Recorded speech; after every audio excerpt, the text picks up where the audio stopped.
வணக்கம். बहुत बहुत आपको धन्यवाद। हमारे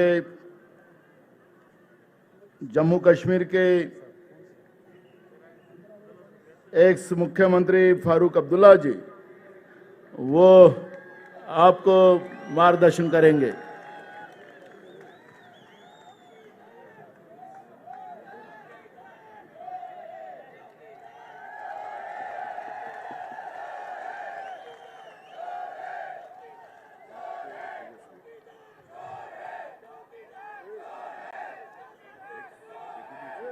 भारतवासियों,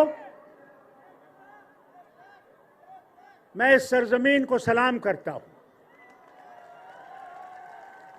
ये वो सरजमीन है जिसने आज़ादी के वो बुलंद नेता पैदा किए जिन्होंने अंग्रेजों को यहां से भगाया। आज दूसरी मुबारक आपको यह करता हूं कि राहुल गांधी जी ने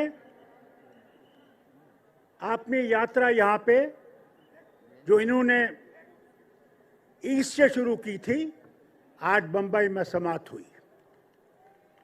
इन्होंने, जैसे स्टालिन साहब ने कहा, कन्याकुमारी से शुरू की थी और कश्मीर आए थे। कश्मीर में बर्फ पड़ रही थी, कई लोगों ने जो इनके साथ थे उन्हें बर्फ देखी नहीं थी। ये है हमारा भारत, कश्मीर से कन्याकुमारी और मणिपुर से मुंबई, ये भारत है। याद रखिएगा कि आप वोट जो आपके पास है वो वोट उनका है, उनका खून लगा है उन्हें जिन्होंने इस भारत को आजाद किया।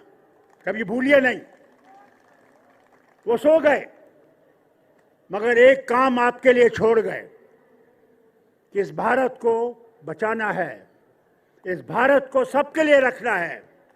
वो हिंदू हो, मुसलमान हो, सिख हो, ईसाई हो, बौद्ध हो, जो भी है वो भारतीय है, भारतीय है, भारतीय है।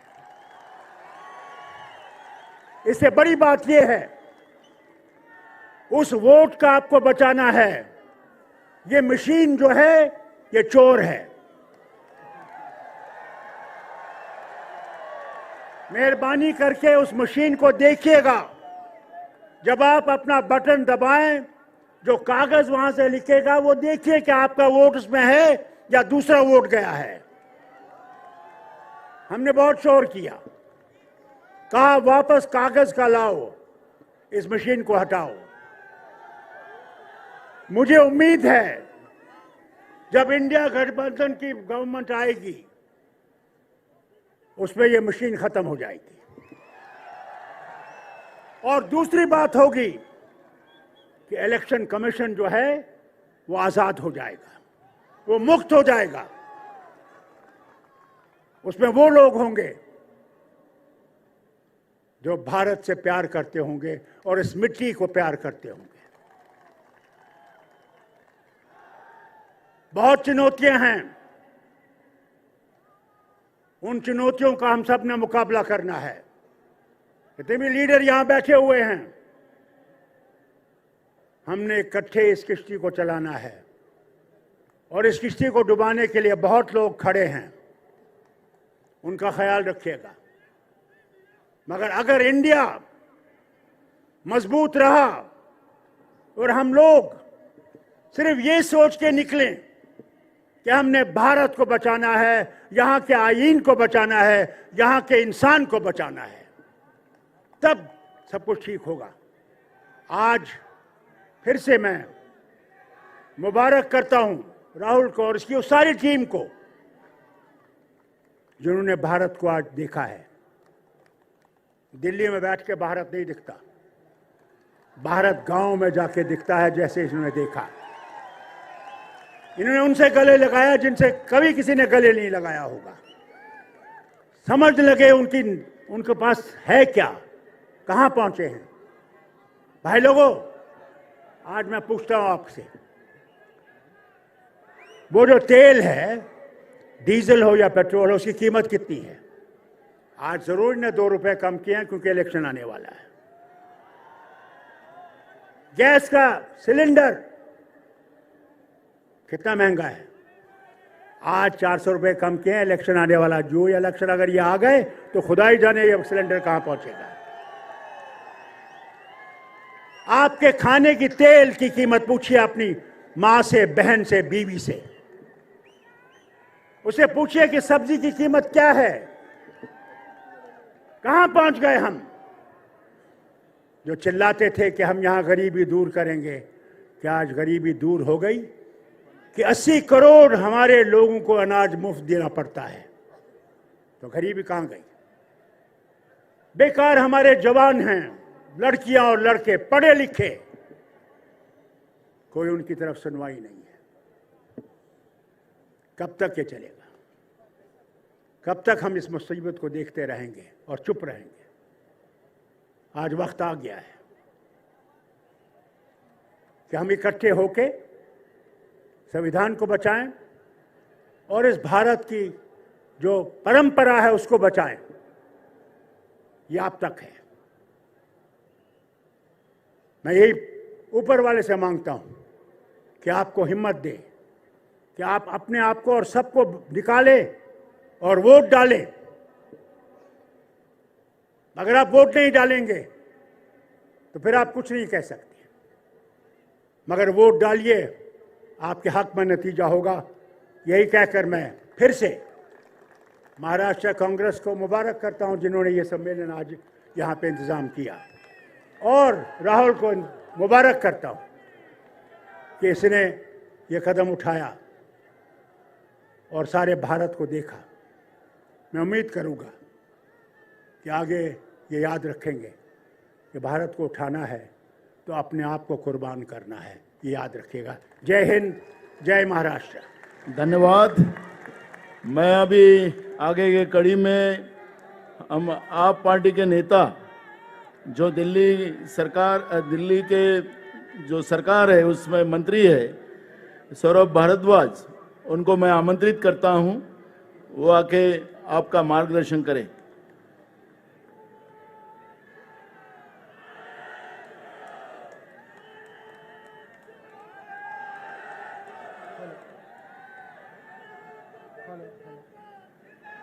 हेलो। मंच पे कांग्रेस पार्टी के प्रेसिडेंट खड़गे साहब, राहुल गांधी जी, देश के अलग अलग प्रदेशों से आए हुए सम्मानित मुख्यमंत्री, पूर्व मुख्यमंत्री, राज्यों के मंत्रीगण, अलग अलग पार्टियों से आए हुए उनके राष्ट्रीय और राज्य के नेता, और मेरे आगे बैठे मुंबई और महाराष्ट्र के बहादुर दोस्तों, मैं ये सोच रहा था कि जब इंडिया गठबंधन की बात होनी शुरू हुई तो हमारे मीडिया के लोग कहते थे कि ये लोग एक साथ नहीं आएंगे, बातचीत होती रहेगी मगर ये लोग एक साथ आ नहीं पाएंगे। आप लोग देख लीजिए और मीडिया के जो साथी कैमरा लेके बैठे हैं वो भी देख लें, सारे साथ हैं। चुनाव अनाउंस हो गया, सब साथ हैं। अब सोचे कि इन सब लोगों में क्या वो बात है कि ये साथ हैं और आज इस मंच पे हैं। एक ही बात है, ये जेल जाने से डरते नहीं हैं, ये जेल जाने के लिए तैयार हैं। और ये जो सामने लोग खड़े हैं, मैं उन लोगों को बताना चाहता हूं, जीतने के लिए लड़ना पड़ेगा। लड़ने के लिए तैयार हैं? हमारे कहते हैं लड़ेंगे तो जीतेंगे। तो मैं बोलूंगा लड़ेंगे, आप बोलोगे जीतेंगे। लड़ेंगे, लड़ेंगे, अरे लड़ेंगे, लड़ेंगे। लड़ना जरूरी है, क्योंकि अब लड़े बिना काम नहीं होगा। फारूक अब्दुल्ला जी ने कहा, जैसे राजा की जान तोते में थी, वैसे हमारे राजा की जान ईवीएम में है। तो ईवीएम को हराने के लिए क्या करना पड़ेगा? तो ईवीएम का खेल होता है 5% का, 10% का। इसको सेट किया जाता है कि 10% वोट बढ़ा देगी ईवीएम, 7% वोट बढ़ा देगी ईवीएम। तो मान लो 10% वोट बढ़ा देगी ईवीएम, तो इस बार 20% लोगों को निकल के वोट डालना पड़ेगा, तो ईवीएम हारेगी। बाद में ईवीएम को खत्म भी करेंगे, मगर इस बार ईवीएम को हराने के लिए लोगों को घर से निकलना पड़ेगा। और अगर 10% पे मशीन सेट है, तो 20% फालतू लोगों को निकल के वोट डालना पड़ेगा। डालेंगे वोट? डालेंगे? लड़ना जरूरी है, लड़े बिना काम नहीं चलेगा। इलेक्टोरल बॉन्ड ने भारतीय जनता पार्टी की पोल खोल दी है, मगर मैं आपको बताऊं, ये सिर्फ राजनीतिक लोग इस बारे में बात कर रहे हैं, जनता तक बात नहीं पहुंच रही है। जनता तक बात कैसे पहुंचेगी मैं आपको बताऊंगा। अब मेरे बाद जब बड़े बड़े नेता यहां पे आए, तो आप लोगों को एक काम करना पड़ेगा, सबको अपना फोन, उसमें फेसबुक को खोलना पड़ेगा, फेसबुक को लाइव पे चलाना पड़ेगा, और सबको फेसबुक लाइव करना पड़ेगा, तो घर घर घर बात पहुंचेगी, वरना नहीं पहुंचेगी। यह बहुत जरूरी है। मैं अपने घर का आपको उदाहरण देता हूं। मेरे पिताजी हैं, 70 वर्ष से ज्यादा के हैं, मोदी की पॉलिसी से बिल्कुल इत्तेफाक नहीं रखते। 1 मिनट में मैं बात अपनी खत्म करूंगा। मगर पूरे दिन टीवी इतना दिखाता है, इतना दिखाता है, इतना दिखाता है कि कोरोना के अंदर मेरे पिताजी भी दिया जला रहे थे कि भाई पता नहीं दिया जलाने से ही कोरोना हट जाएगा, क्योंकि पूरे दिन टीवी दिखाता है। तो अभी पिछले कुछ दिनों उनको उनके किसी मित्र ने YouTube देखना सिखा दिया, और अब मैं जब घर जाता हूं, वो YouTube पे किसी का वीडियो देख रहे होते हैं। कभी अभिसार को देख रहे होते हैं, कभी अजीत अंजुम को देख रहे होते हैं, कभी साक्षी जोशी को देख रहे होते हैं, कभी किसी और रवीश कुमार को देख रहे होते हैं। तो हम लोगों को, अपने घर के लोगों को YouTube वीडियो देखना सिखाना पड़ेगा, तभी इंडिया जीतेगा। बहुत बहुत धन्यवाद, बहुत बहुत धन्यवाद। धन्यवाद। मैं अभी अगली कड़ी में तिरुमल जी विसे की पार्टी तमिलनाडु से मैं उनको आमंत्रित करता हूं।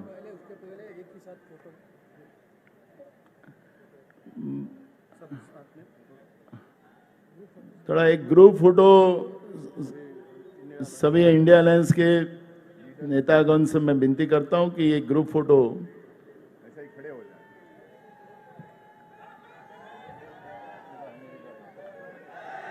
छत्रपति शिवाजी महाराज की, परम पूज्य डॉक्टर बाबा साहेब अम्बेडकर की,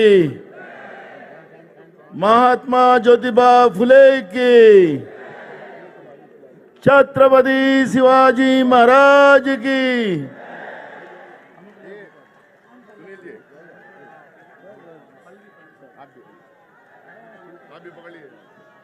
आपला कुठं पडते आपलं दिसत ना, आपला क्या है, हम दिखे हो गया बस। चलो चलो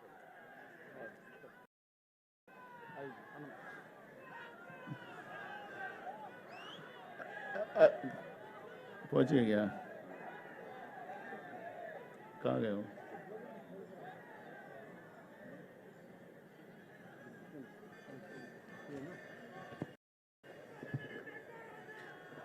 Respected leaders on the dais, dear brothers and sisters,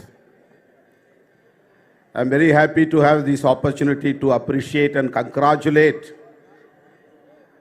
our leader, young and energetic leader, the only hope of our nation, Sri Rahul Ji, who has completed his second phase of Yatra, Bharat Jodo Nyaya Yatra. He has completed his historic Yatra in this land of Dr. Baba Saheb Ambedkar and Mahatma Jyotiba Phule. This is land of equality. This is land of social justice. Our Rahul ji started his yatra from south to north and east to west. He met lakhs together, people of India. For what? To protect our nation, to protect our constitution from the fascist forces, Sangh Parivar forces. He has no any personal agenda. He has sacrificed his life, dedicated his life completely to protect our people of India. We are going to face parliament elections within couple of weeks. Actually, this is not as usual election. This is a big war, ideological war in between democratic forces and fascist forces. We are here, democratic forces, under the leadership of our leader Rahul ji. We have to protect our constitution, which is made by Dr. Baba Saheb Ambedkar. Our Supreme Court, 50 years ago, a constitutional bench of 13 judges upheld the concept of the basic structure of the Constitution. What are the basic structure of the Constitution?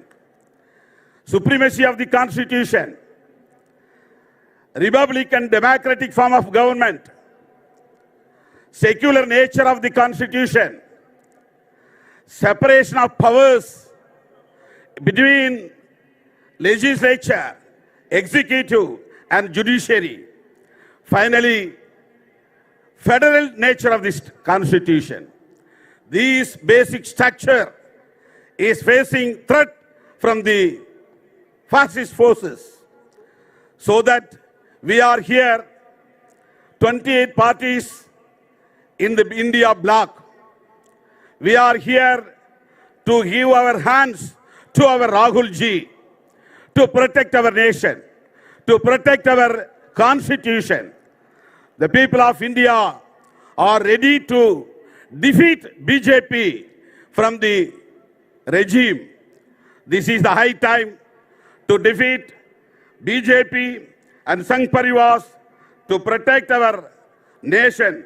The ruling BJP today is endeavoring to undermine the basic structure of the Constitution. CAA currently in force, One Nation, One Election initiative. All these actions undermine the fundamental principles of the Constitution. The primary objective of today's rulers seems to be dismantle the Constitution. So that, therefore, to shield India from these divisive forces, it is imperative to protect the Constitution. We bear the significant historical responsibility to preserve India's parliamentary democracy, which faces grave threats today. The India Alliance will fulfill this historic duty to safeguard India and its Constitution. We are with you, Rahul ji. You proceed ahead. We are all with you to protect our nation, our Constitution. Thank you very much. मैं अगली कड़ी में हमारे मित्र और बिहार के x deputy CM RJD के नेता तेजस्वी यादव जी को मैं आमंत्रित करता हूं।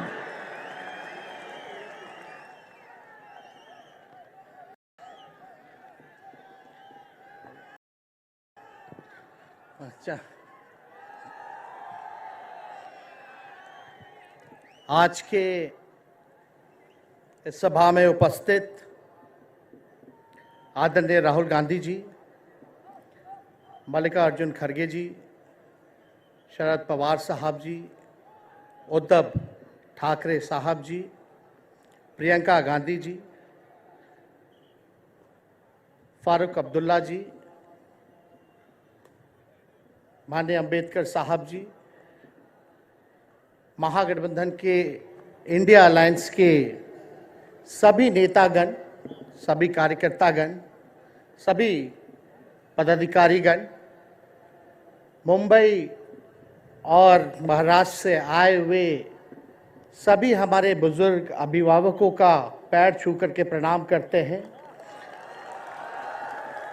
माताएं बहनों को नमस्कार करते हैं और अपने नौजवान युवा साथियों को यहीं से गले लगा करके का काम करते हैं। देखिए, आज मुंबई में अंतिम दिन भारत जोड़ो यात्रा का रहा है और सबसे पहले हम राहुल गांधी जी को दिल से धन्यवाद देते हैं कि पूरे देश में इन्होंने यात्रा किया, चाहे कश्मीर से कन्याकुमारी हो या पश्चिमी राज्यों से लेकर के हमारे नॉर्थ ईस्ट स्टेट से लेकर के हर जगह राहुल जी ने यात्रा की है और एक पैगाम, एक संदेश देने का काम किया है जो कि आज के दौर में बहुत ही ज़रूरी है, प्रासंगिक है।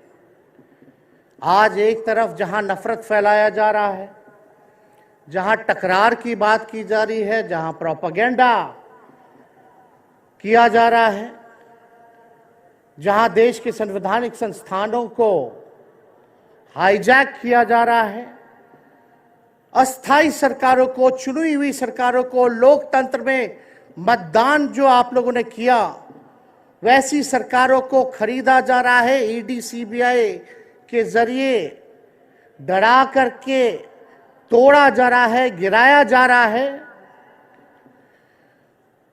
जहां सच नहीं केवल झूठ का प्रोपेगेंडा चलाया जा रहा है, संविधान लोकतंत्र पे खतरा है, वहां आदरणीय राहुल गांधी जी ने सभी लोगों को जोड़ने के लिए, देश के लोकतंत्र को बचाने के लिए, देश के संविधान को बचाने के लिए, अमन चैन भाईचारा कायम करने के लिए, नफरत को हराने के लिए इन्होंने जो भारत जोड़ो यात्रा किया है, इसके लिए हम दिल से धन्यवाद इनको देना चाहते हैं, कांग्रेस पार्टी को देना चाहते हैं। और यहां बैठे हुए सभी महागठबंधन और इंडिया अलायंस के जो भी हमारे नेता हैं, उनको भी हम धन्यवाद देते हैं कि इस दौर में जहां पूरी ताकतें लगाई गई हों, डराया जा रहा हो, लोगों को लालच दिया जा रहा हो, लेकिन हम सब लोग मिल करके इस देश के संविधान और लोकतंत्र, भाईचारा और जो इस देश की खूबसूरती, डाइवर्सिटी है, उसको बचाने के लिए एकजुट हुए हैं। कोई मोदी जी को हराने के लिए नहीं, उस सोच को हराने के लिए जो देश को बांटना चाहती है, उसके लिए हम लोग एक हुए हैं। हमारी लड़ाई व्यक्तिगत मोदी जी से, अमित शाह जी से नहीं है। हम लोग तो हमेशा से उन विचारधारा के लोगों से लड़ाई लड़ने का काम किए हैं जिन्होंने हमेशा से, जिनका आजादी में कोई योगदान ना रहा हो, जो तिरंगा ना फहराए हो अपने दफ्तर पे, और आज कहते हैं वो देश के सबसे बड़े देशभक्त हैं। अरे, मेरा मानना है कि देश में सबसे बड़ा अगर अपना दुश्मन है तो बेरोजगारी है, महंगाई है, आज गरीबी है, वो सबसे बड़ा दुश्मन है। आज मुद्दे की बात नहीं होती। मोदी जी समुद्र के अंदर चले जाएंगे, कारपेट बिछा करके बैठ जाएंगे, उसकी चर्चा होती है, लेकिन किसान भाइयों का आय दुगुना का वादा किया था, जब हम लोग सवाल पूछते हैं, राहुल जी सवाल पूछते हैं, क्या हुआ 2 करोड़ रोजगार का, क्या हुआ 15-15 लाख का, तब ये गोदी मीडिया और भाजपा के कुछ लोग एनर्जी ड्रिंक पी करके हम लोगों को गाली देने का काम करते हैं। और पटना की जो रैली हुई, 10 लाख से भी ज्यादा लोग आए पटना में, जन विश्वास रैली हम लोगों ने किया। और आज का जो जन सैलाब देकर के फिर से मीडिया के लोग और भाजपा के लोग एनर्जी ड्रिंक पीना पड़ेगा। अरे डरने वाले लोग नहीं है यहाँ, हम लोग लड़ने वाले हैं, अपने लिए नहीं, आपके लिए लड़ने आए हैं, आपकी लड़ाई लड़नी है। इसलिए हम ये पैगाम लेकर के आए हैं लालू जी का। डॉक्टर के सलाह पे ज्यादा घूमने से मना किया गया है, लेकिन लालू जी अभी भी तैयार हैं मोदी जी का दवाई करने के लिए। उनको कितना भी सताया जाए, डराया जाए, उनका बाल पक गया इनसे लड़ते लड़ते, लेकिन वो डरे नहीं, झुके नहीं। आज महाराष्ट्र में, खास तौर पे बंबई में राहुल जी ने निमंत्रण दिया और हम लोग यहाँ आए हैं। और यहाँ बिहार के लोग भी काफी बड़ी तादाद में बसते हैं। हम रउआ लोग इनके भी कहते नहीं, बच के रहिए भाजपा के लोग से। ये लोग गोबर को भी हलवा दे करके परोस देता है, इतना झूठ बोलते हैं। हम तो पहले भी कई बार कहे, मोदी जी प्रधानमंत्री है ठीक है, लेकिन साथ ही साथ वो झूठ बोलने के फैक्ट्री भी है। मोदी जी झूठ बोलने के मैन्युफैक्चरर भी है, होलसेलर भी है और डिस्ट्रीब्यूटर भी है। ये उनका काम है। हम लोग सच्चे लोग हैं और सच्चे लोगों को कितना भी डराओगे, डरते नहीं, सांच को आँच क्या, इसलिए हम लोग लड़ेंगे। इनके गीदड़ भपकी से हम लोग डरने वाले हैं। आप बताओ, आप लोग डरोगे? लड़ाई लड़ोगे कि नहीं लड़ोगे? साथ दीजिएगा ना सबका? हम तो कहना चाहते, राहुल गांधी जी जो यात्रा किए, ये हो सकता है पहला चरण हो, लेकिन यात्रा तो हमेशा हम लोगों को करना पड़ेगा। चाहे सत्ता में आए या ना आए, हमको जनता के बीच उनके सुख का दुख दर्द का भागीदार बनना पड़ेगा।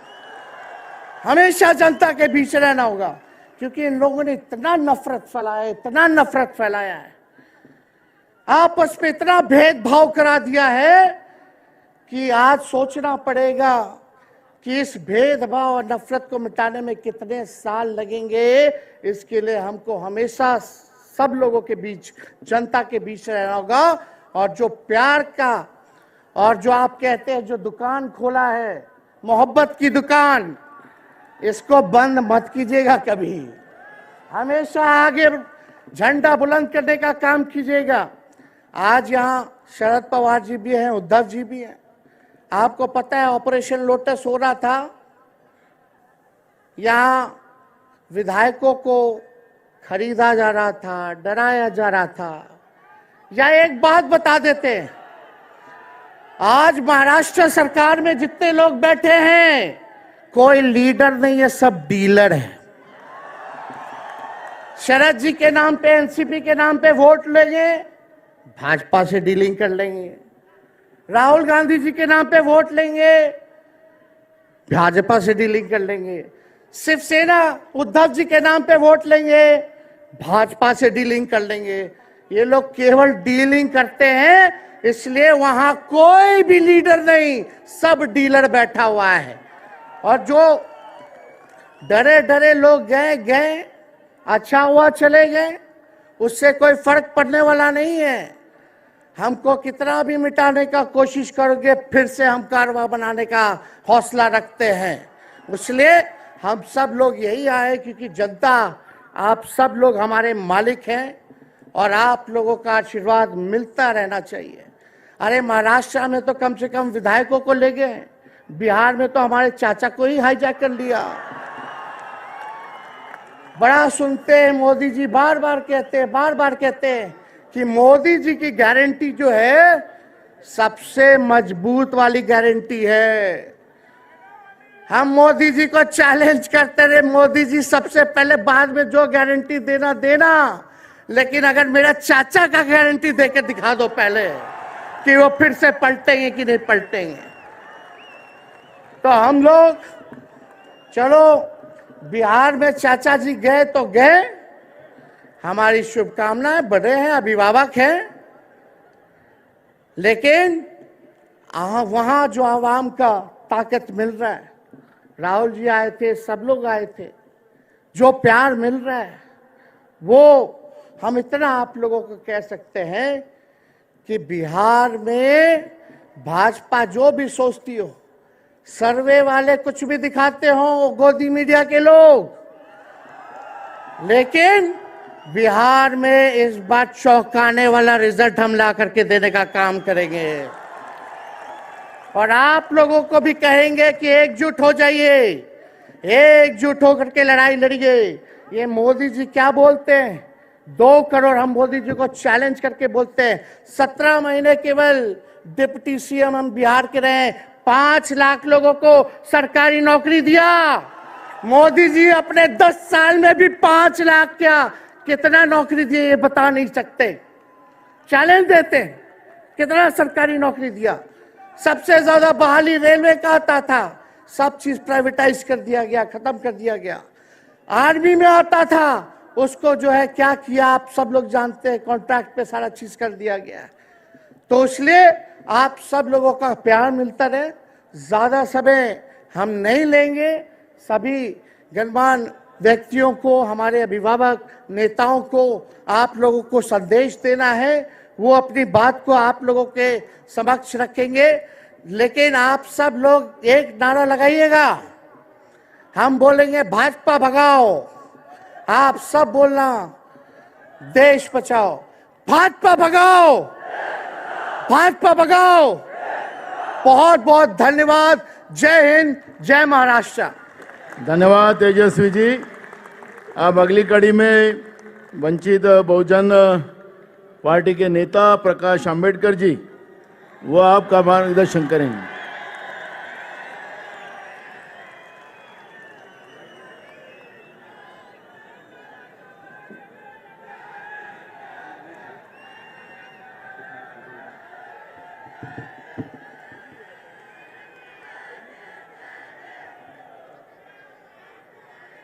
मुझे सिर्फ 5 मिनट का वक्त दिया गया है।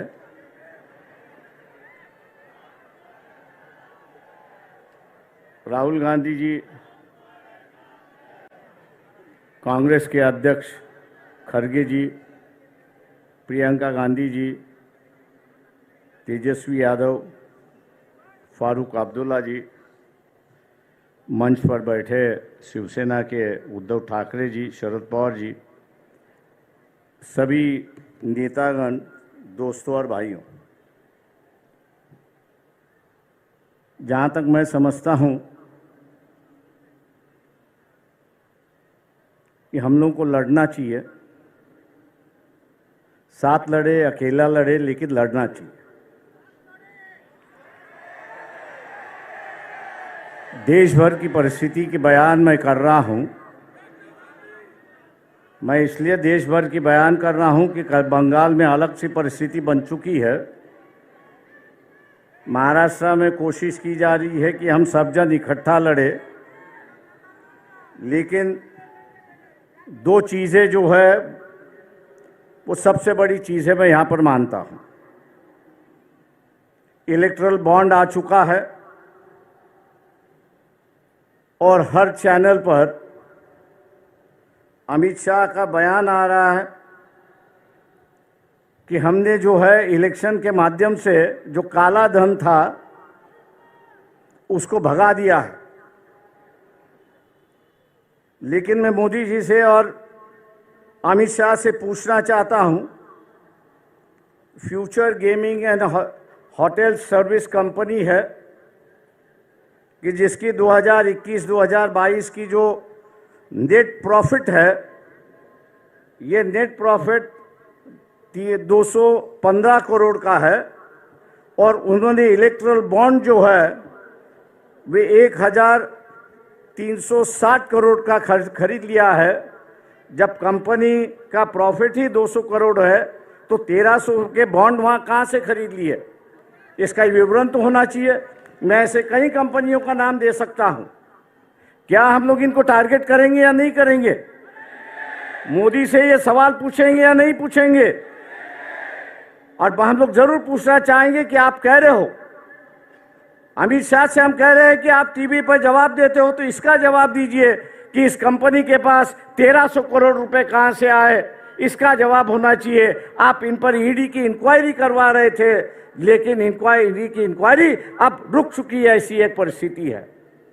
मैं समझता हूं कि एक मामला है कि जिसको हमने उठाना चाहिए। दूसरा, प्रियंका गांधी जी से मेरी नम्र विनती है कि मोदी जी कहते हैं कि ये देश मेरा परिवार है।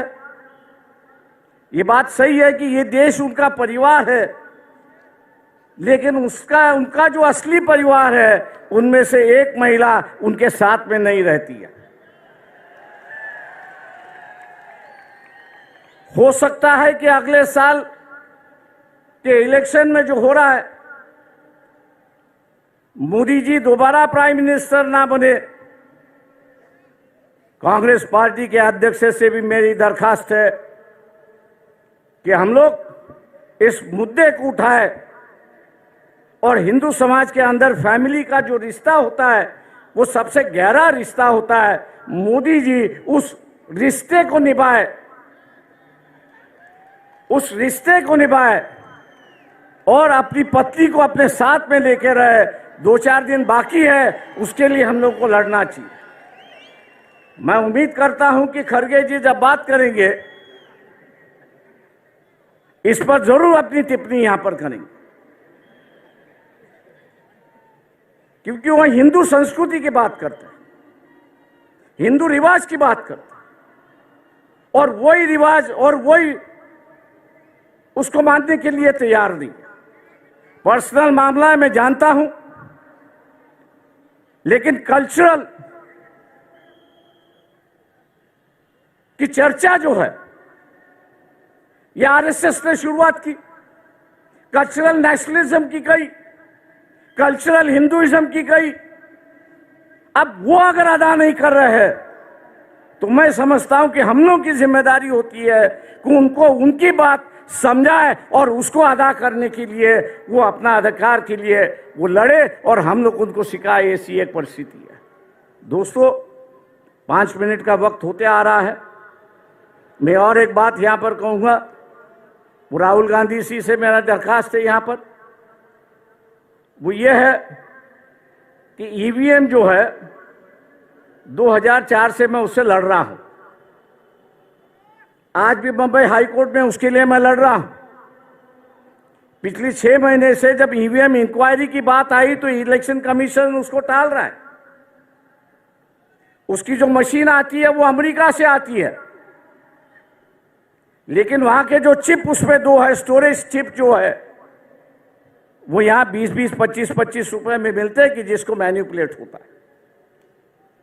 राहुल गांधी से मेरी दरखास्त है कि पार्लियामेंट भी किस पे विश्वास करे, पेपर ट्रेल पे विश्वास करे और ईवीएम पे विश्वास करे। तो पार्लियामेंट ने कानून से कहा है कि अगर डिफरेंस आया, ईवीएम के काउंटिंग में डिफरेंस आया और पेपर ट्रेल की काउंटिंग में डिफरेंस आया, तो मानना है कि पेपर ट्रेल का जो वोट है वही आपको मानना है, ईवीएम को बगल में रखना है। क्या हम लोग इस इलेक्शन के पहले, इलेक्शन शुरुआत होने के पहले इलेक्शन कमीशन को घेराव डाले, सब पार्टियां उनसे मिले कि अगर कोई कैंडिडेट अर्ज करता है, एप्लीकेशन करता है कि वेरीफाइड पेपर ट्रेल जो है वो काउंटिंग होना चाहिए, उसका एप्लीकेशन मंजूर होना चाहिए। क्या हम लोग इसके लिए लड़ने के लिए तैयार है? दिल्ली में हम लोग को यहाँ पे जाना होगा। मैं राहुल गांधी से विनती करता हूं कि वो अगर डेट ऐलान करेंगे तो शायद हम लोग उसमें शामिल होंगे, बड़ी संख्या में शामिल होंगे, ये मैं आशावाद यहाँ पर करता हूं। रही बात, लोग साफ सुथरी कैरेक्टर के लोग चाहते हैं। ये जो फैमिलीवाद है, दूसरे चीजें जो है, लोग उससे ऊब गए हैं, हम लोग उससे बाहर निकले। और मैं इस मंच से कहना चाहता हूं कि हम लोग अपना इस्तेमाल एटलीस्ट महाराष्ट्र के लिए परिवारवाद के लिए खर्च करने के लिए तैयार हैं। हम आपके साथ हैं। आम आदमी हो, डेमोक्रेसी सोशलाइजेशन हो, कैंडिडेचर का सोशलाइजेशन हो, ना ये हो किसी एक परिवार से, किसी एक कास्ट से ज्यादा लोकसभा के उम्मीदवार हो और हम उनके पीछे सिर्फ वोट बैंक बने। हम लोग वो बनने के लिए तैयार नहीं है। मैं इन्हीं बातों के साथ आपसे रजा लेता हूं कि 5 मिनट का वक्त खत्म हो चुका है। जय भीम, जय भारत। धन्यवाद प्रकाश जी। अब मैं अगली कड़ी में सादिक अली थंगल जी केरला से मैं उनको आमंत्रित करता हूं।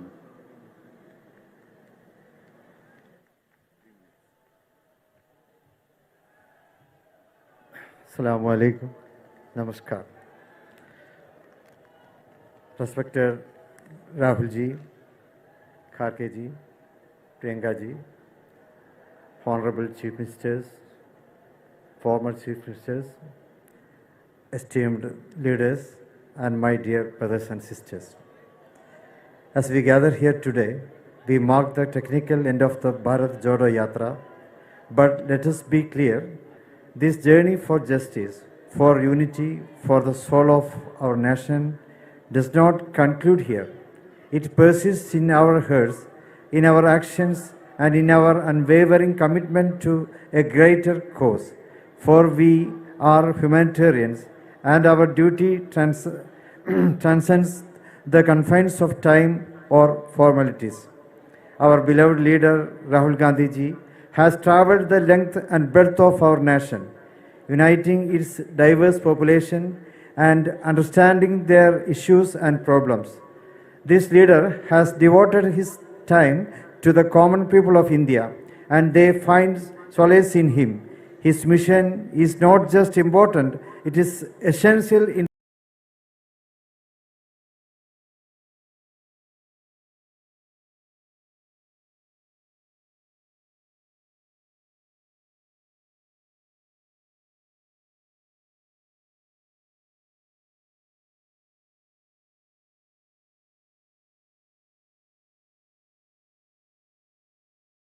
the face of the divisive forces that seek to sow seeds of hatred among the population. We must remember that the government itself paves the way for enmity between communities by enacting unconstitutional laws like the Citizenship Amendment Act of 2019, along with the NRC and NPR. But let us be reminded that the spirit of unity has always been the cornerstones of our nationhood. Our former leaders, icons of courage and wisdom, stood tall, shoulder to shoulder, in their commitment to preserving the unity and integrity of our motherland. We stand united in Shivaji Park today as well, just as they did. The heart of Mother India beats for the regaining of the nation's freedom and pride. The upcoming elections serve as a clarion call. We have much more to do to ensure that fascism steps down from its throne. Let us vote not just for a party, but for the principles that define our democracy, for justice, for equality, for unity. Let us march forward with unwavering resolve and unyielding determination. For it is through our collective efforts, through our solidarity and perseverance, that we shall pave the way for a brighter, more inclusive India. Thank you. Jai Hind. Thank you. मैं अगली कड़ी में PDP की नेता महबूबा मुफ्ती जी से मैं विनती करता हूं कि वो अपना मार्गदर्शन करें।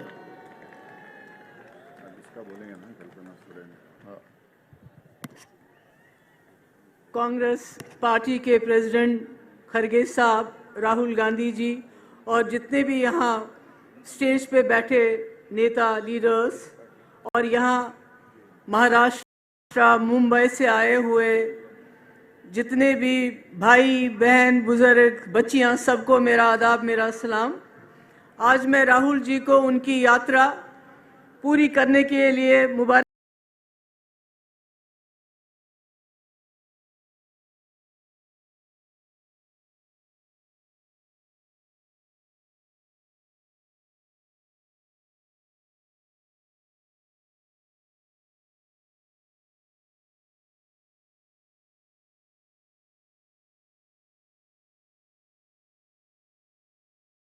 बात देना चाहती हूँ और साथ में कहना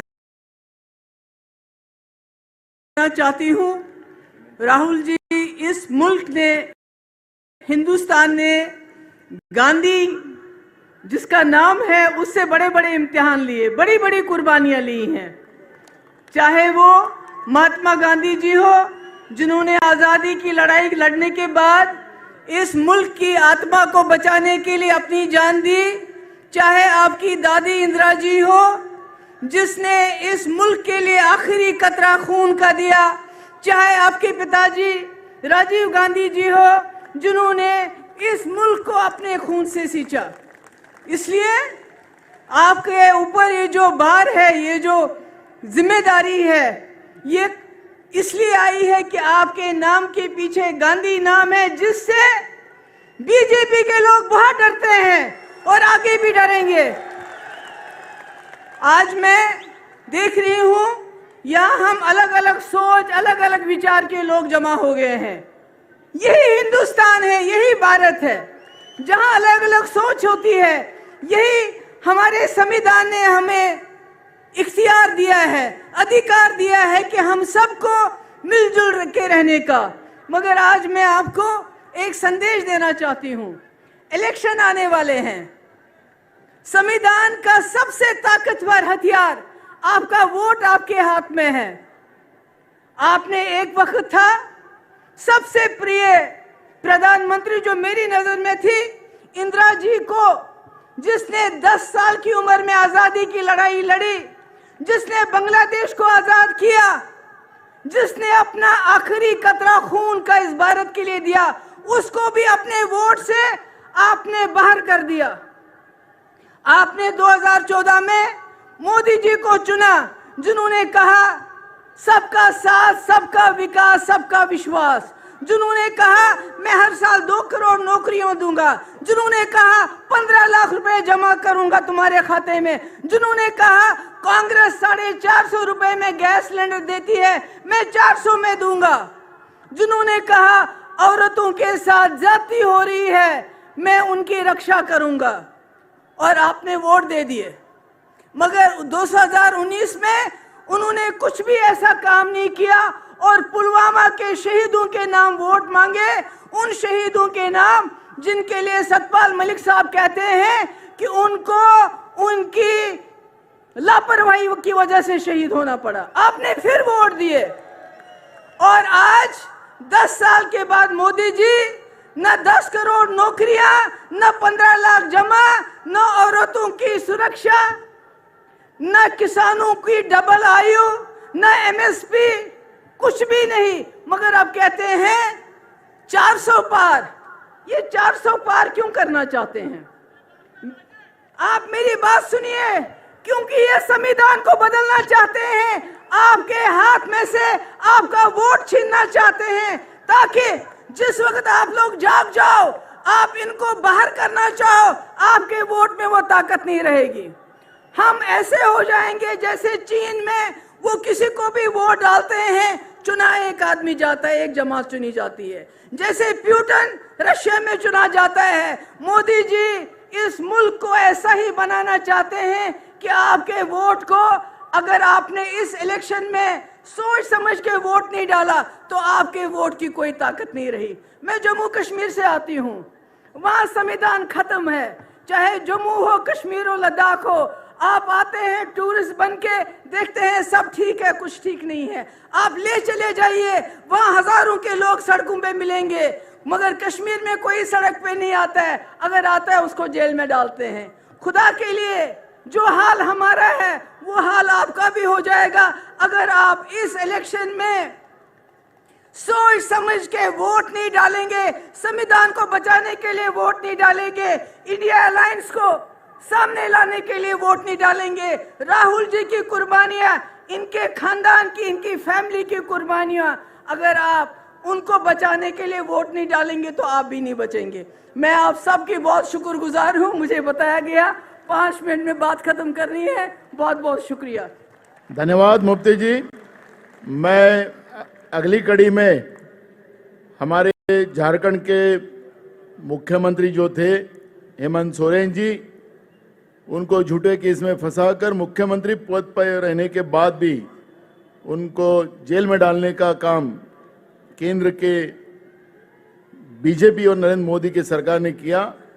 उनका मैसेज लेके यहाँ पर हमारी बहन कल्पना सोरेन जी वो आई हैं।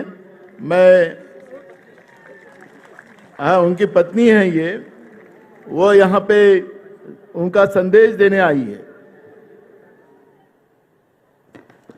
जोहार। आज इस मंच पे इंडिया, जो आप देख सकते हैं, उत्तर से लेके दक्षिण तक, पूरब से लेके पश्चिम तक पूरा यहाँ समागम है। विभिन्न विभिन्न लोग, विचारों, उम्मीदों, आशाओं के साथ जुड़ा ये हमारा इंडिया है।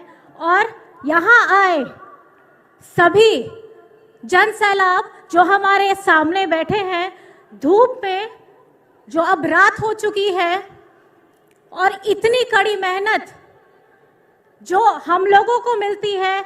आज यहाँ मंच पे आसीन जितने मान्यगण हैं वो आपके द्वारा चुने जाते हैं। और सबसे बड़ा धन्यवाद आप लोगों को कि आपका प्यार, आपका स्नेह और आपका आशीर्वाद आने वाले चुनावों में अपने भविष्य को अगर आपको चिंता है तो उसको बदल करके दिखाइए, क्योंकि सामने में जो तानाशाही शक्ति खड़ी है वो आपके अधिकारों और हक का हनन करने के लिए खड़ी है। क्योंकि जिस तरीके से महाराष्ट्र में भी लोगों को खरीदकर यहाँ की सरकार तोड़ी गई, लेकिन झारखंड में हमारे महागठबंधन के सभी विधायकों ने मिलकर उस शक्ति को दिखाया कि जितनी भी बड़ी शक्ति क्यों ना आ जाए, झारखंड की सरकार को हिला नहीं पाई है। चेहरा बदल गया है। चंपई चाचा जी यहाँ बैठे हैं। हेमंत जी के नेतृत्व में पिछले 4 वर्षों से जितनी कल्याणकारी योजनाएं बनाई गई हैं, जिसमें महिलाओं, बेटियों, बच्चों, बुजुर्गों, दिव्यांग सबके लिए योजनाएं हैं, और आज उसी योजनाओं को आगे बढ़ाते हुए हमारे वर्तमान माननीय मुख्यमंत्री जी चंपई चाचा जी अग्रसर हैं, उसको तेजी से बढ़ा रहे हैं। जिस षड्यंत्र से आज मेरे पति को जेल में डालने का प्रयास किया गया, आने वाले समय में बहुत सारे और भी लोग होने वाले हैं, उनका नाम जुड़ने वाला है। लेकिन मेरी यही दरख्वास्त है सभी पार्टी के लोगों से, सभी गणमान्य लोगों से, सभी जनसैलाबों से जो सामने बैठे हैं, कि आपको लड़ना नहीं, आपको डरना नहीं है। क्योंकि आज झारखंड में एक लाइन बहुत मशहूर हो रही है, झारखंड झुकेगा नहीं। और आज इस शिवाजी पार्क के ऐतिहासिक मैदान से मैं उस तानाशाही शक्ति के खिलाफ ये कह देना चाहती हूं, इंडिया झुकेगा नहीं और इंडिया रुकेगा नहीं। हमारे माननीय राहुल गांधी जी की महीनों की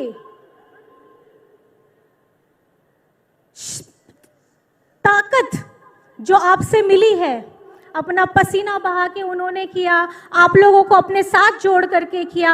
आज मैं उनका बहुत बहुत धन्यवाद और आभार करती हूं, क्योंकि उन्होंने मणिपुर की उस धरती को चुना जहां उस समय आग लगी हुई थी। मैं एक आदिवासी वर्ग से आती हूं। उस समय मणिपुर का जो हाल हो रहा था, खासकर महिलाओं के साथ जो हाल हो रहा था, उसकी सूद लेने वाला कोई नहीं था। आज भी वहां की राज्य सरकार मूक है, केंद्र सरकार मूक है, लेकिन हमारे माननीय राहुल गांधी जी का हृदय इतना बड़ा है, उनको वो पीड़ा दिखी और उन्होंने उस धरती को चुना, जिसके लिए मैं आपको बहुत बहुत आभार करती हूं। मेरे ससुर जी शिबू सोरेन जी, उन्होंने भी महाजनों के खिलाफ उस लड़ाई को लड़ा था और आज हेमंत सोरेन जी भी उसी लड़ाई को लड़ते लड़ते आज जेल के अंदर चले गए। लेकिन हमारे यहाँ की महागठबंधन सरकार, आज उन्होंने दिखा दिया झारखंड पीछे नहीं है। झारखंड का वो कद्दावर नेता जो आज यहां से शक्ति लेके गया था, आज भले वो जेल के पीछे है, लेकिन आने वाला वक्त, आने वाला चुनाव ये दिखा देगा कि झारखंड में अब भाजपा का कमल कभी नहीं खिलेगा। वहां अगर रहेगा तो महागठबंधन की सरकार रहेगी। अंत में आप सभी को बहुत बहुत धन्यवाद है, बहुत बहुत जोहार है। जय हिंद, जय झारखंड। धन्यवाद कल्पना जी। मैं अगली कड़ी में मेरे ज्येष्ठ नेता और राष्ट्रीय नेता शरद पवार जी से विनती करता हूं, ये वो मार्गदर्शन करें।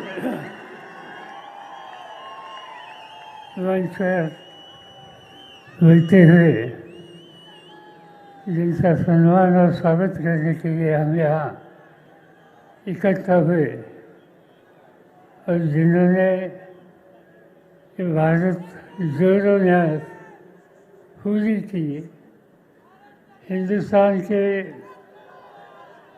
बहुत से राज्यों में लाखों लोगों को मिलने का मौका जिनको मिला, उस राज्य जी का मैं यहाँ स्वागत करने के लिए खड़ा हूँ।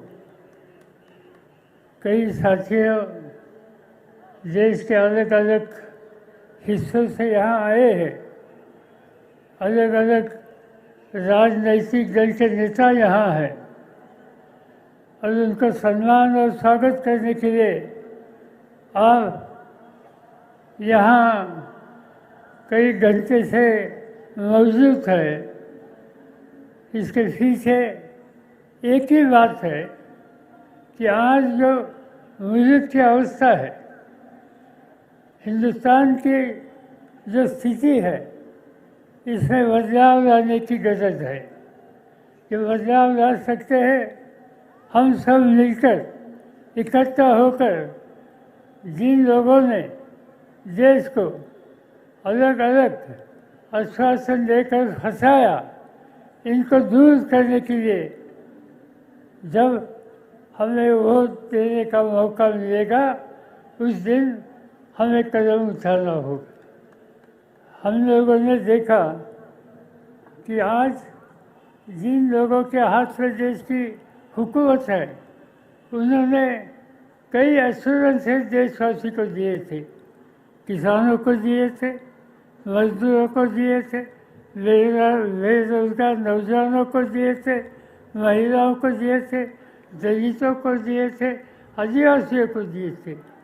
और हम देखते हैं कि इसमें जो कुछ कमिटमेंट की थी इसमें कुछ भी उन लोगों ने हमने नहीं किया।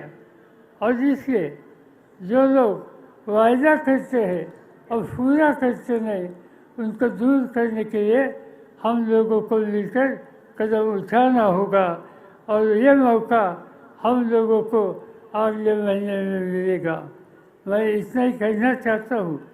ये और कोई आश्वासन आप लोगों को देके हम फिर से कुछ महीनों से हर दिन टेलीविज़न पर एक झूठी बात सुनते थे, मोदी जी की गारंटी। ये गारंटी चलने वाली गारंटी नहीं, ये गारंटी में सिक्योरिटी नहीं है। और इसलिए गलत गारंटी देकर, गलत आश्वासन देकर उन्होंने एक हम लोगों को अलग रास्ते पर लेने की कोशिश की। एक अच्छी बात होगी कि आज से वो टेलीविज़न पर गारंटी नहीं आएगी, उसको रोकने का काम इलेक्शन कमीशन ने करने का तय किया। इससे मैं उनको भी धन्यवाद देता हूँ। मैं कोई ज़्यादा बोलना नहीं चाहता हूँ, क्योंकि अन्य राज्यों से देश के अन्य हमारे साथी लोग यहाँ हैं, हम और आप हमेशा बोलते हैं। मैं इतना ही कहना चाहता हूँ कि इसी शहर में 42 में महात्मा गांधी जी ने छोड़ो हिंदुस्तान का नारा दिया था, छोड़ो हुकूमत का नारा दिया था। आज उसी शहर में हम लोगों ने ये तय करना चाहिए कि छोड़ो भाजपा, भाजपा से मुक्ति, ये करने के लिए आप साथ रहेंगे, इतना भरोसा रखता हूँ। आपसे इजाज़त कहता हूँ। जय हिंद, जय महाराष्ट्र। धन्यवाद शरद पवार जी। मैं अगली कड़ी में शिवसेना प्रमुख उद्धव ठाकरे जी से विनती करता हूं कि वो मार्गदर्शन करें।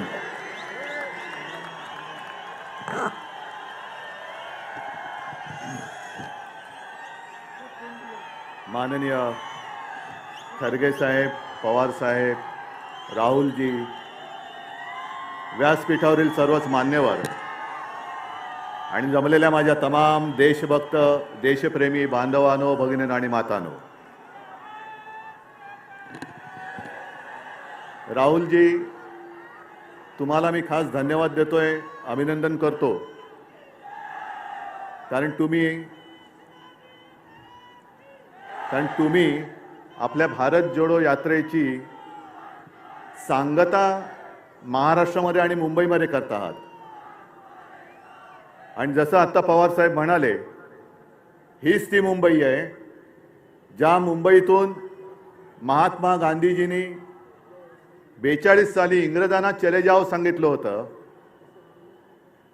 आज जी काही हुकुमशाही दिल्लीमध्ये आपल्याला लोकशाही मारण्यासाठी टपलेली आहे, तिला तडीपार करण्यासाठी आपण शिवाजी पार्क निवडलं, त्याच्याबद्दल मी तुम्हाला खास धन्यवाद देतो। खरं पाहिलं तर हा एक फुगा आहे, भाजपा एक फुगा आहे। आणि मला वाईट एका गोष्टीचं वाटतं की या फुग्यामध्ये हवा भरण्याचं काम आम्हीच केलं होतं। संपूर्ण देशात त्यांचे 2 खासदार होते, त्या फुग्यामध्ये आम्ही हवा भरली आणि त्यांच्या आता डोक्यामध्ये हवा गेली। काय त्यांची स्वप्न मला सुद्धा विचारतात, तुमच्या किती सीट्स येतील? त्यांना विचारलं, ते म्हणतात 400 पार। काय फर्निचरचं दुकान आहे? काय खुर्च्या बनवताय म्हणजे काय 400 पार म्हणजे काय फर्निचरचं दुकान काढताय? पण ही लढाई तुम्ही पाहिलं असाल, आज देशभरातून सगळ्या राज्यातून महत्त्वाचे नेते इथे आलेत आणि आपल्याला असं वाटत असेल की ही परिस्थिती केवळ महाराष्ट्रामध्ये आहे, तसं नाहीये। काश्मीर पासून कन्याकुमारी पर्यंत ही परिस्थिती सगळी सारखीच आहे। ज्या वेळेला मला आठवतंय की आपण पहिल्या प्रथम ही इंडिया आघाडीची बैठक घेतली, तेव्हा मोदीजींनी सांगितलं होतं ही विरोधी पक्षांची बैठक आहे। आम्ही विरोधी आहोत, जरूर आहोत, पण आम्ही विरोधी आहोत ते हुकुमशहाच्या विरुद्ध आहोत, आम्ही हुकुमशाहीच्या विरुद्ध आहोत। जेव्हा मोदीजी तुम्ही आमच्या घराणेशाहीवरती आरोप करता, तेव्हा तुमचं घराणं मी प्रकाशजींच्या भाषेत बोलत नाही, पण तुमच्या परिवारामध्ये फक्त तुम्ही आणि तुमची खुर्ची एवढंच तुमचा परिवार आहे, बाकी परिवार आहे कुठे? आणि ही जी आपण लढाई लढतोय ती लोकशाही वाचवण्याची आहे, संविधान वाचवण्याची आहे. ज्या संविधानाबद्दल शिवसेना प्रमुख नेहमी सांगायचे की याची सुरुवात कोर्टापासून करा. कोर्टामध्ये ज्या वेळेला एखादा साक्ष द्यायला येतो किंवा कोर्टामध्ये एखादा काही स्टेटमेंट द्यायला येतो, तेव्हा जो येतो तो त्याच्या धर्मग्रंथावरती हात ठेवून शपथ घेतो. ते बाजूला करा आणि आपल्या देशाची जी घटना आहे डॉक्टर बाबासाहेब आंबेडकरांनी लिहिलेली त्या घटनेवर हात ठेवून शपथ घ्या. हे त्या घटनेचं महत्व आहे. आणि यांना 400 पार त्याच्याचसाठी पाहिजे हे आता स्पष्ट झालेलं आहे. कारण त्यांचेच एक मंत्री, मला जर मी विसरलो नसेल तर आनंद कुमार हेगडे, तेच बोललेत की आम्हाला घटना बदलायची आहे म्हणून 400 पार करायचंय. तुम्ही किती जण बातम्या वाचता मला कल्पना नाही, पण काल मी एक लोकसत्तामध्ये बातमी वाचली, रशियामध्ये निवडणुका चालल्यात. पुतिन आणि त्यांच्या विरोधात कोण आहे? कोणीच नाहीये. कारण जे विरोधक होते एक तर तुरुंगात आहेत आणि बहुतेक सगळे देशाबाहेर त्यांनी तडीपार करून टाकलेले आहेत. लढायलाच कोणी नाहीये. पण दाखवतात कसं, मी बाबा लोकशाही मानतो, बघा मी निवडणूक घेतली, मला कोण समोर उभंच नाहीये तर मी काय करू? ही अशी सगळी परिस्थिती पाहिल्यानंतर आज आपल्या समोर एक वेळ येऊन ठेपलेली आहे, जे मी नेहमी सांगतो की देश हाच माझा धर्म आणि देश वाचला तर आम्ही वाचू. आपली ओळख, व्यक्तीची ओळख ही देश असली पाहिजे. देशाची ओळख ही व्यक्ती होता कामा नये. कोणी किती मोठा असला तरी त्याच्यापेक्षा मोठा माझा देश आहे, माझं भारत सरकार. आणि हे जे आता जाहिरात करतायत मोदी सरकार, म्हणजे तुमच्या डोक्यामध्ये काय माझ्या देशाचं नाव बदलण्याचं स्वप्न आहे? हे माझ्या देशाचं नाव आहे. आणि आजपर्यंत आपण अनेक अनुभव घेतले. असं काही वेळेला वाटत होतं की देशासाठी एक मजबूत सरकार पाहिजे, पण आता आपल्याला अनुभवानंतर कळलंय आपलं युतीचं सरकार होतं, अटलजी पंतप्रधान होते, सगळेच त्याच्यामध्ये होते. एनडीए तेव्हा एक छान असं वातावरण होतं. ममता, समता, जयललिता आपण सगळे एकत्र होतो आणि अटलजीने उत्तम प्रकारे आपलं सरकार चालवलं होतं. त्याही वेळेला देशाची परिस्थिती इंडिया शायनिंग, फील गुड असे दिवस होते. मग नरसिंहरावजी आले, त्यांनी चांगलं सरकार चालवलं. मनमोहनजी आले, त्यांनी चांगलं सरकार चालवलं. आणि आता हे जे आलेत 14 पासून एका पक्षाचं सरकार आहे, 14 नंतर 19, 19 नंतर 24, आणि आता ते सांगतात की विरोधी पक्ष 29 मध्ये अडकलाय. पण मी 2047 ची गोष्ट करतोय. कोणी राज्यकर्ता अमरपट्टा घेऊन येत नाही. आणि या देशाच्या जनतेसमोर हुकुमशाही किती मोठा असला तरी ज्या वेळेला सगळे लोक एकवटतात तेव्हा हुकुमशहाचा अंत होतो. आजच वेळ आलेली आहे. आणि हा शिवछत्रपतींचा महाराष्ट्र आहे. आपला जो इतिहास आहे, आपला इतिहास हा तोडाफोडा आणि राज्य करा असा जर का असेल तर जो आपल्यामध्ये फूट पाडतोय त्याला तोडा फोडा आणि त्याच्या छाताडावरती राज्य करा हे दाखवून देण्याची वेळ आलेली आहे. आणि जसं तेजस्वीजी तुम्ही एक नारा दिला तसा मी पण एक नारा हल्ली देतोय सगळीकडे. कारण ते जे म्हणतात आपकी बार, मी म्हणतो आपकी बार भाजपा. आणि त्याची सुरुवात ही आजपासून झालेली आहे. आणि मला खात्री आहे शिवतीर्थावरून जेव्हा रणशिंग फुंकलं जातं, हातामध्ये मशाल घेऊन रणशिंग आपल्याला महाराष्ट्रामध्ये फुकायचं आहे. आणि मुंबईतून एखादी गोष्ट जेव्हा बोलली जाते तेव्हा संपूर्ण देश त्या रस्त्यावरून चालतो, त्या वाटेवरून चालतो. म्हणून आपल्या लोकशाही रक्षणाची आजपासून ही लढाई सुरू होते. मी त्या हुकुमशहांना सांगतोय, तुम्हाला असं वाटत असेल की ज्यांना ज्यांना घाबरवून तुम्ही तुमच्या पक्षात घेताय ते म्हणजे देशाची जनता नाही. देशाची जनता ही माझ्या समोर बसलेली आहे आणि आमच्या सोबत आहे.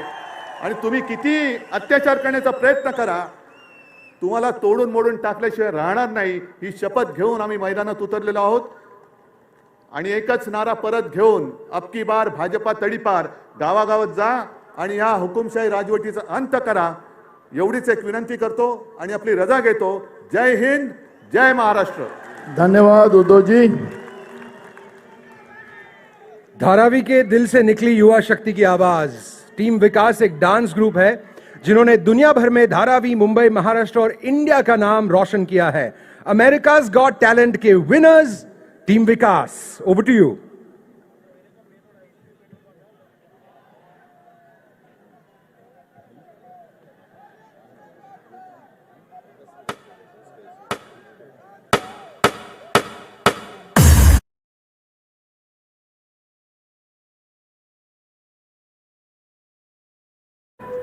कभी मुझे आर्यवत हिंदुस्तान तो कभी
ये राह भले हो लंबी, ये राह भले दूभर हो,